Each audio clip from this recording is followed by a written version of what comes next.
Okay, so 2016, question 6, part 1. Difference between quantity theory of money and equation of exchange. Remember, we learned this in one of the previous papers also. What's the equation of exchange? Equation of exchange is saying MV equals PT. So you explain what is M, what is V, what is P, what is T. Okay, so you talk about that. That is for giving you for 2 marks, you talk about the equation of exchange. Say MV equals PT. Money supply multiplied by the velocity of circulation will equal to the price level multiplied by number of transactions. This is also equal to your nominal GDP. You talk about that. Then what is the equation of exchange? Sorry, what is the quantity theory of money? Quantity theory of money is using the equation of exchange. And what do? They make certain assumptions. What assumptions? Using this equation, they say, right now, this is quantity theory. Yeah? Quantity theory, same thing. But what is the difference? They use this equation of exchange and they say, if velocity of circulation and the number of transactions are constant, what will happen? There is a direct relationship between money supply and price level. That is what the quantity theory of money is saying. They are using the equation of exchange. They didn't come up with anything brand new. They are using the equation of exchange. They are making certain assumptions to the equation of exchange, and they are coming up with a theory saying, look here, if this and this is constant, if velocity and the number of transactions are constant, what is going to happen? The money supply and the price level will have a direct relationship. And this is used to show demand pull inflation. When the money supply increases, how prices go. You can explain that part for another 2 marks. Is that okay, Lama? Not hard. 2 marks talk about what is the equation of exchange, then say these people use this and they made these assumptions and they came up with something like this. Then part 2. What are the advantages of the National Consumer Price Index over the Colombo Consumer Price Index as a measure of cost of living in Sri Lanka? Again, remember I told you all the base year changed. Okay, so explain theory deep using graphs. No, graphs and stuff are not needed, guys. Which graph are you planning to draw here? Not needed. Okay. Okay. So remember I told you all recently the base year changed to 2021. So what kind of advantages can you give? Just go with the basic thing. We'll think about geographical coverage. Colombo Consumer Price Index only looks at the prices in Colombo. The National Consumer Price Index looks at prices in the whole country, the entire country. So one advantage that you can give is, right, broader geographical coverage. Broader geographical coverage. The Colombo Consumer Price Index covers only Colombo and the suburbs, but the National Consumer Price Index looks at prices in everywhere. So that is one. What else? What are the other advantages that you can talk about? Think about the number of goods in the basket. Now, remember, guys, when you're talking inflation, when we calculate inflation, now we say 4%, 5%. Both of it is 2021, guys. Colombo Consumer National. Okay, new. Okay. When we talk about the inflation, they don't calculate prices of every single good. Right? Whatever good that they calculate, that's there in the website, guys. I'll show you all. I also calculated inflation for this month. My prediction is around 1.7%. We'll see. Probably by this Wednesday, the actual inflation figure will come. Year on year, I'm thinking 1.7% Colombo Consumer Price Index. We'll see. Okay. So what can we say? This is because your year also 2021 is the base year. They changed it this year. I'm hoping your teachers updated that with you. Question was asked about National Consumer Price Index. Do we need? Yes. Base year is 2021 now. Don't write 2013. Yes, I did. I told you all this in the MCQ question as well. Okay, when we did the MCQ paper. Okay, so we'll look at this case. We'll go to the CBSL report and itself see. Publication Publications, publication, annual report.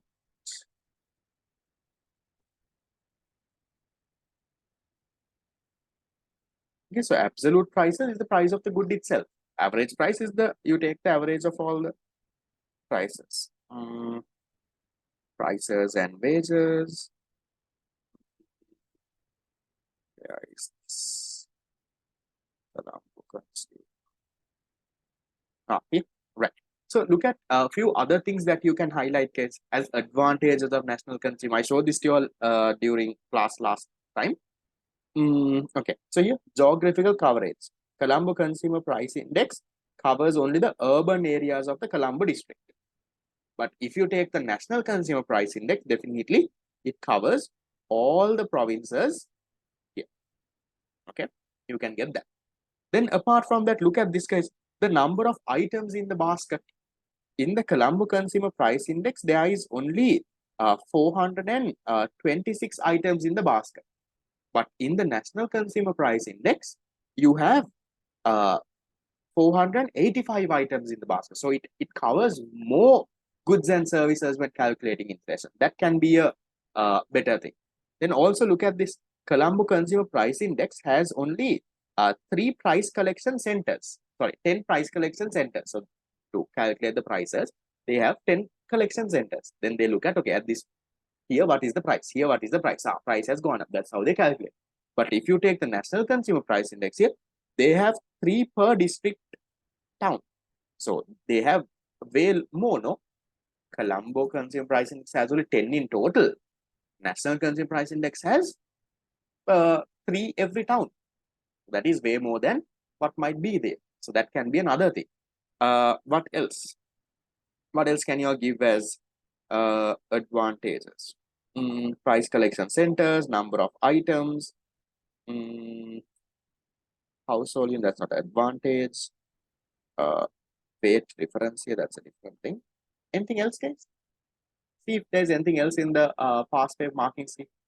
Anything relevant for 2013 is also still relevant. In terms of advantages, definitely write the coverage, talk about more goods being covered, talk about more price collection centers. What else? You can include the alcohol, tobacco, NCPI. I think the new CCPI also includes this. The new CCPI also includes alcohol and stuff. It's there.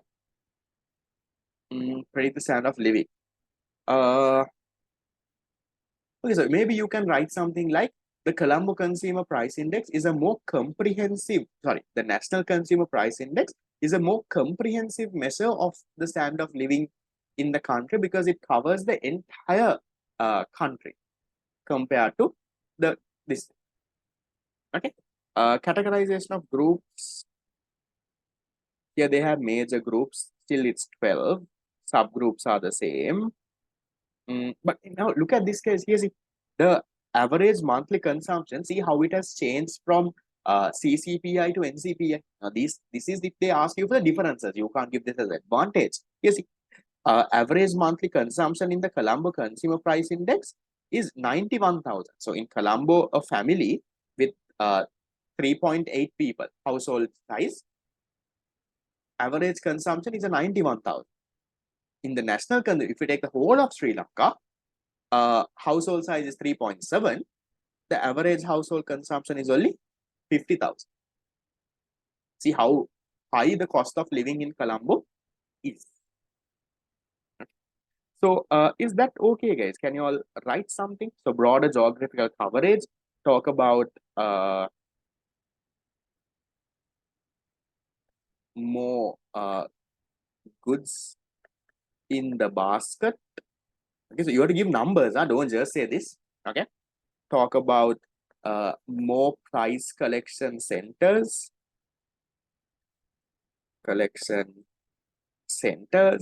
Then also you can talk about a better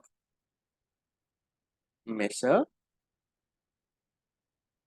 that gives an overall picture of the whole country. overall picture of the whole. Okay, so you can give stuff like that, guys. This is sufficient study 2021 figures, right? Yeah, so kind of know both because they can ask you what are the differences between the CCPI in 2013 and the CCPI in 2021. A better measure that gives an overall picture of the whole country. They can ask you things like that. Because why did they change the base year?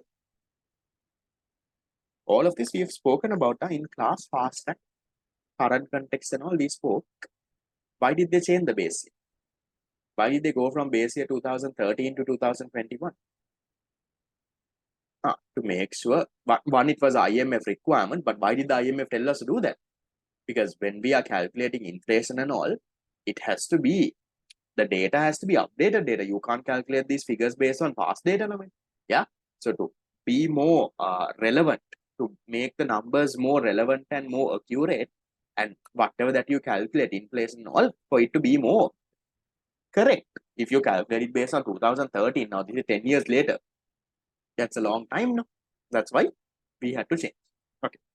Then part 3. Why do people hold money?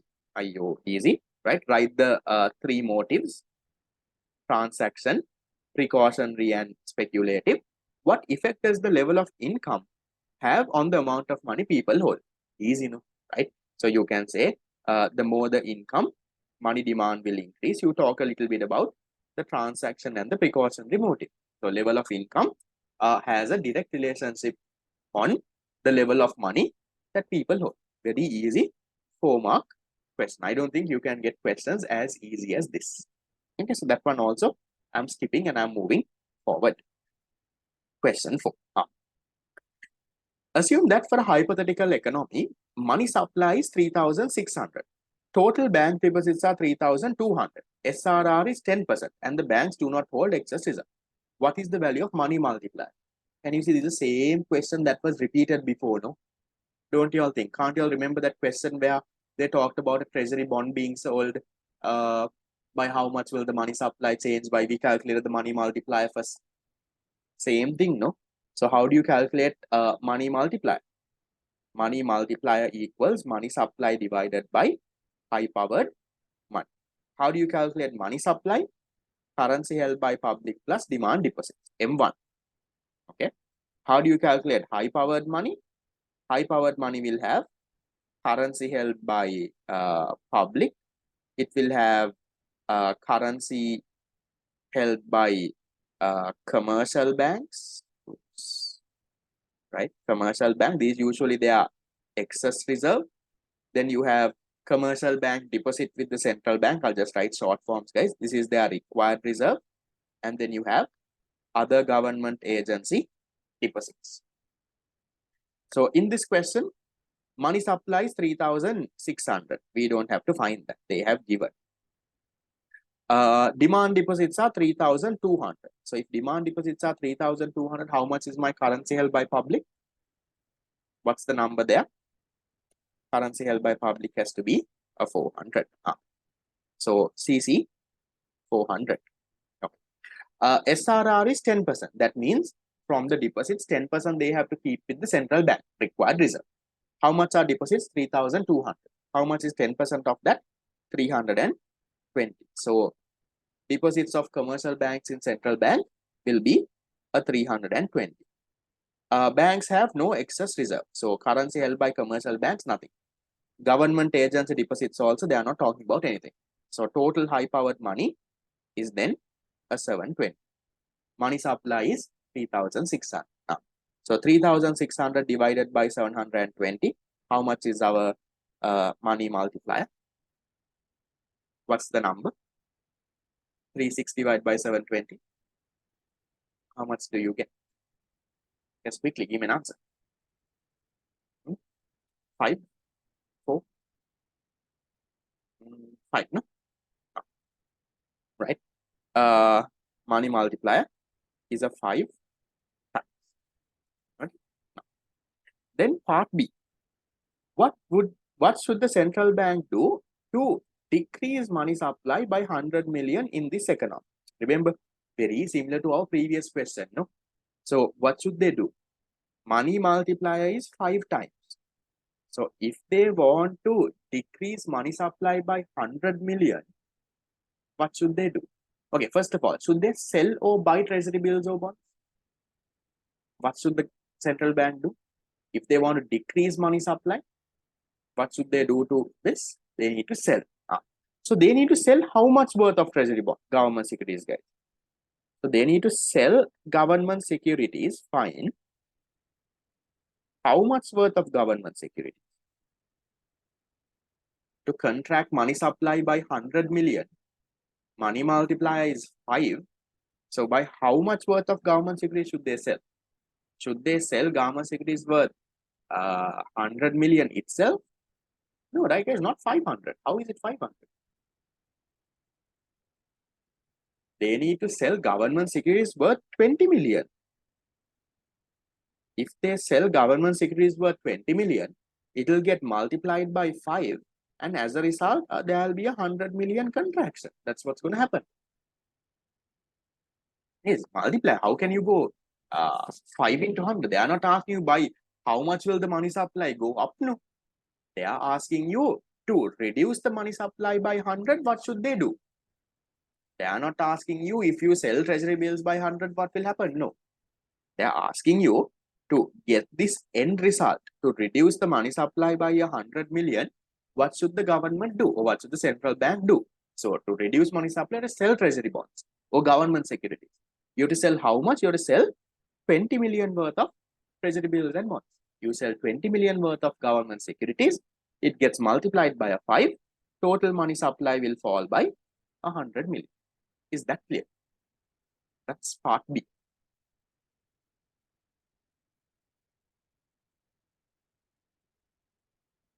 Fine.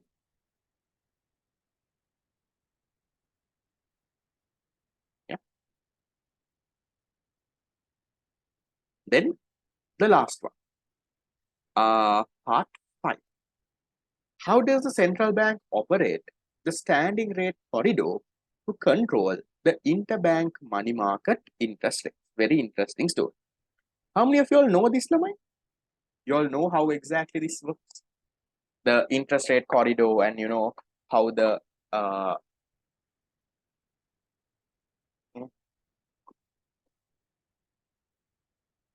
okay. Well, anyway, this was one topic I was planning to cover in the seminar series anyway, but I'll just give you all a basic story of it. Okay, we'll go into detail later. This one, there is the interest rate corridor. There is what? This is the standing lending facility rate. This is the standing deposit facility rate. Then between this only, the average weighted call money rate in the interbank call money market, the average weighted call money rate keeps fluctuating. That's the interest rate in the interbank call money market. So number one, okay. First of all, what are these rates? Give me a little. What does the standing lending facility rate mean? Standing lending facility rate is if the commercial banks run out of money at the end of the day, if they have shortage of liquidity, they can go and borrow from the central bank. No? So when they borrow from the central bank, the central bank charges the interest rate. That is called the standing lending facility rate. So this is rate charged by whom? By the CBSL when commercial banks, banks borrow using the standing deposit facility. Sorry, standing lending facility. Then what is the standing deposit facility rate? Standing deposit facility rate is if the commercial banks have any excess money at the end of the day, they can go and deposit with the central bank. Then what happens? Central bank pays this. Okay, so rate paid, I'm not going to write the whole thing, guys. Rate paid by the CBSL when commercial banks go and deposit. That is that. Then what is the average weighted call money rate. Average weighted call money rate, or in other words, you call this the interbank call money market rate. What is this? This is if one commercial bank borrows from another commercial bank. When they have like a shortage of liquidity, one bank will borrow, other bank will lend.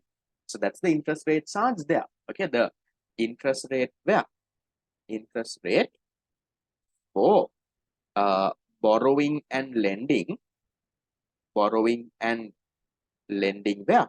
Lending in the call money market. Okay, just think. Okay, now first thing that I want you all to know is, why does this call money market rate be between the lending facility and the deposit facility?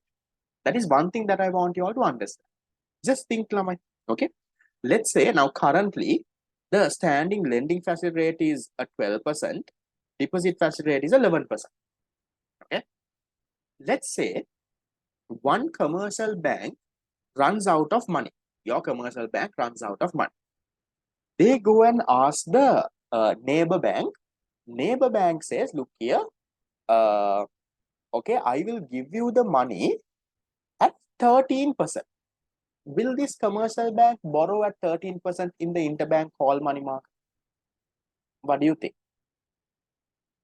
The neighboring bank is saying, okay, I will give you the money, but I want 13%. Why won't they borrow at 13%? Because they can use the standing lending facility from the central bank and borrow at 12%. No?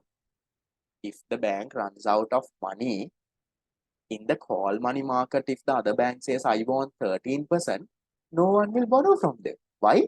You can borrow from the standing lending facility at 12%. See, so therefore, the call money market rate can't be above the standing lending facility.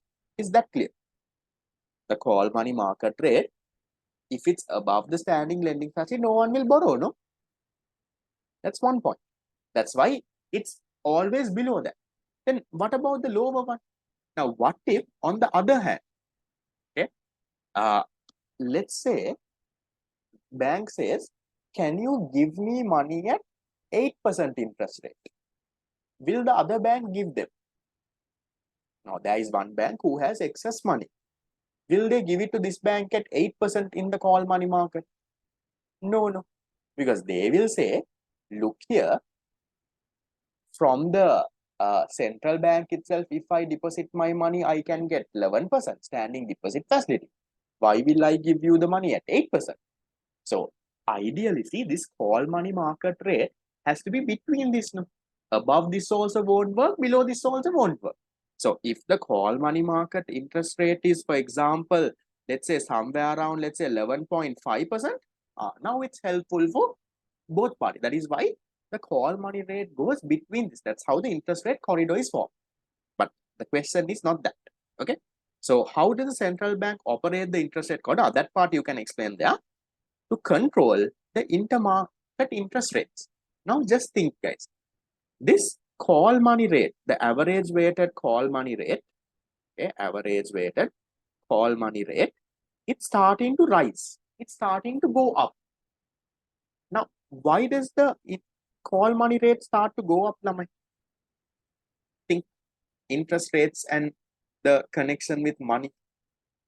Is there a shortage of money in the banks now? Or is there like an excess amount of money in the bank? Why is this call money rate going up? When you call another bank, they are saying, and I want 11.9%. That's not in the bank, right? Why? Why are they charging a higher rate now? Why has the average weighted call money rate gone up? Because there is what? Because there is a shortage of thing. No one has money. So if I want to give you the money, then I want a higher interest rate. So there is what? There is a shortage of liquidity. Now, will these rates keep rising? Now, 11.5, 11.6, 11.7, will it go past 12? No. Why? Then the central bank intervenes. Because central bank has said, okay, I'm giving you standing lending facility at 12%. So when there is a shortage of liquidity and these average weighted call money rates are going up, what happens? The central bank comes and says, look here, use my standing lending facility. I am giving at 12%. So whenever there is a shortage, the central bank intervenes using the standing lending facility and gives them the money. Shortage is solved. Interest rates again start to now go down little by little. Now let's say the opposite happens. The average weighted call money rate, okay, starts going down. Why does it go down? Because of what reason? Why is this interest rate so low? Now people are saying at 11.1%, at 11.2%. Why? Because there's a lot of money now in the economy. Yeah, there is a not a shortage of liquidity, there is excess liquidity. So then what will the central bank do now? When there is excess liquidity in this banking system, what will they do? They will say, look here, you all have excess money and that's why your interest rate is going down. Come and put that excess money with me. I have something called the standing deposit facility. Come and put that with me. Okay, so standing deposit facility comes into play there. So somehow, whenever there is a shortage, whenever there is an excess, central bank uses the standing lending and standing deposit facility and solves those shortages and excesses. And as a result, the call money rate is somehow within this 11 and 12%. That is how it actually works. That's like a small summary, guys. We'll go into detail in our theory classes we have gone in. We'll have like a seminar also and go into detail there. Is that okay? Fine. Any questions? Yep, guys. Yeah. Right. Then that is also done.